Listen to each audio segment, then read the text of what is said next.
guys, I'm Laura Vitale. On this episode of Laura in the Kitchen, I'm going to show you how to make my veggie stromboli. It is so good. It's my husband's absolute favorite. So let me take you over the ingredients so you can get started. You're going to need some pizza dough. I'll talk about it in just a second. And then any veggies you have left over, I just have some defrosted spinach, I have some steamed leftover broccoli, tomatoes that I've chopped, some mozzarella shredded, whole milk ricotta, some garlic, salt and pepper, and olive oil. Now for the pizza dough, you can either buy it at your local supermarket, you can even buy it at your local pizza place if you want to, or you can go to laurainthekitchen.com and get my recipe for it because it's so simple and easy. I can make batches of it and keep it in the freezer for any time I want to use it.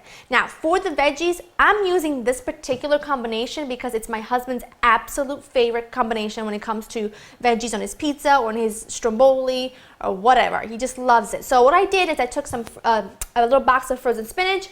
I just thawed it overnight in the fridge and then squeezed all the water out of it. And then the broccoli, I boiled some steamed broccoli from last night for dinner, had some left over, so use it there. And then I took a tomato and I chopped it. And those are my veggies, but you can use whatever you want. If you have zucchini left over, whatever you've got will work. Now I did a sausage, pepper, and onion stromboli a while back because I had made sausage, peppers, and onions the night before. So stromboli, you can tailor it to however your heart desires. So we're gonna go right into it. Before you get started, of course, you wanna get your oven preheated. I have my oven preheated to 400.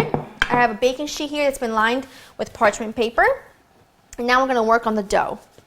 Okay, let me move this out of the way so I have a little bit more room to work with. Now all I'm gonna do this with my hands because I'm very familiar with working with pizza dough, but you can do this with a rolling pin if you don't feel comfortable. And all I'm going to do is roll this out to about 16-inch circle, and then I'll show you how we fill it.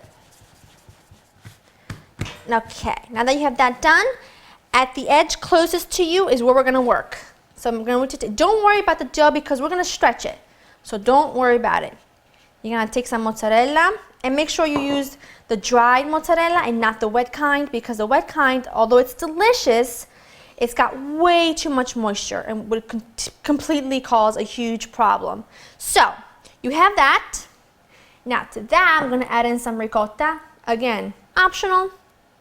If you don't like it, don't put some in. But I love it. My husband loves it. So I do it. Just dollop right along the top of the mozzarella. Great. So now I'm going to add in my veggies. Just sprinkle everything kind of evenly all over the top. Okay, veggies are on, so now it's time to season them a little bit because they don't have much flavor. So, salt and pepper it is, and then we're going to give these veggies some good flavor with some garlic. Of course, you got to have garlic on white pizza. And I just grate it all over the top with my microplane so it's nice and fine. And then I'm just going to drizzle over a teeny tiny tad bit of olive oil. There you go. Believe me, that little bit of garlic is going to be tons of flavor. That's it. And now it's a question of tucking and rolling. Here we go. See how I'm pinching it like that? That's what you want to try and do because that will help you, making sure everything is kind of sealed in. And then you can stretch it. Here we go. Almost there. And of course, always pinch to seal. Move this out of my way.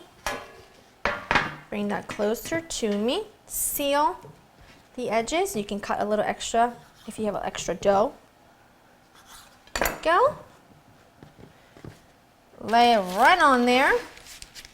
And then you're going to want to make little slits at the top because you want the steam to escape.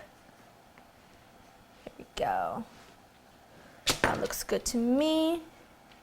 All right, make sure you put it seam side down. And this is going to go into your preheated oven at 400 for 25 to 30 minutes or until it's golden, it's crusty, it's bubbly, and I'll show you what it looks like when it's done.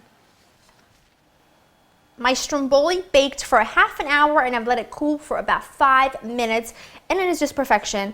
I don't want to cut into it because it's too hot and the cheese will all melt away, but what I am going to do is I'm gonna eat all the little bit of cheese that sneaked and leaked out of the sides. I can taste the garlic too, but you know I have to show you what the inside looks like. Come on. Let's go right in. I'm gonna need my camera guy to come right. Oh, look at that. Oh, that looks so, so good. I don't want to cut into it yet because otherwise everything will fall out and it would just not hold together well. So let it cool for an additional 5 minutes or so before you cut and serve. But that's it. I hope you enjoyed spending time with me. Go to www.laurainthekitchen.com to get the recipe, and I'll see you next time. Bye-bye.